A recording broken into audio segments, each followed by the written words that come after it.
On les appelle les traceurs. Partout en ville, ils pratiquent l'art du déplacement dans un sport unique en son genre, le parcours. Je compare beaucoup ça à un art martial, quoi. Vraiment comme le judo, comme toutes ces choses-là.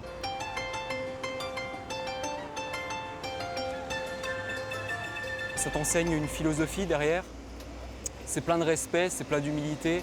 Le respect de l'environnement, aussi le respect de toi face à l'obstacle. Il ne faut jamais te croire en fait au-dessus de l'obstacle. Car sans obstacle, pas de discipline. À Besançon, ils sont plus d'une vingtaine à avoir fait de la ville leur terrain de jeu. Leur plaisir, naviguer de mur en barrière, escalader des murailles et sauter des escaliers. Parfois même, ils se rendent sur des toits d'immeubles comme celui-ci, haut de 12 étages. Le but, admirer la vue, oui, mais surtout, faire face à l'appréhension. Les toits sont quand même assez intéressants dans la mesure où ils offrent la possibilité de travailler sur son mental. Le parcours, c'est 50% physique, 50% mental. Le but, comme je l'ai dit, c'est d'être apte à se mouvoir en toute situation, en toute circonstance, et sans danger. Et le problème, c'est que la peur, c'est un danger. Et pour affronter cette peur, ils flirtent parfois avec le vide et l'interdit. Entre technique, maîtrise du corps et gestion des émotions, cette discipline demande une grande maîtrise de soi. Mon point de vue, c'est plus un art de vivre, en fait, le parcours. C'est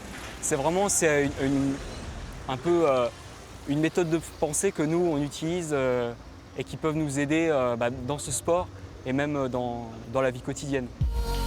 Pour certains, le parcours est inné. C'est le cas de Karil, 17 ans seulement et déjà reconnu mondialement grâce à ses vidéos vues des millions de fois sur Internet. D'autres commencent à peine et n'ont pas plus d'1 an d'expérience.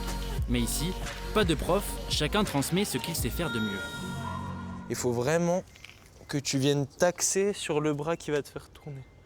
Ok ? Il faut vraiment que tu sois droite, comme ça tu peux pousser avec ton bras tout en tournant. Que tu sois débutant, que tu sois confirmé, que tu tapes du parcours depuis des années, il s'en fiche, c'est l'humain et on travaille ensemble pour progresser et ça c'est cool. On a toujours à apprendre des autres.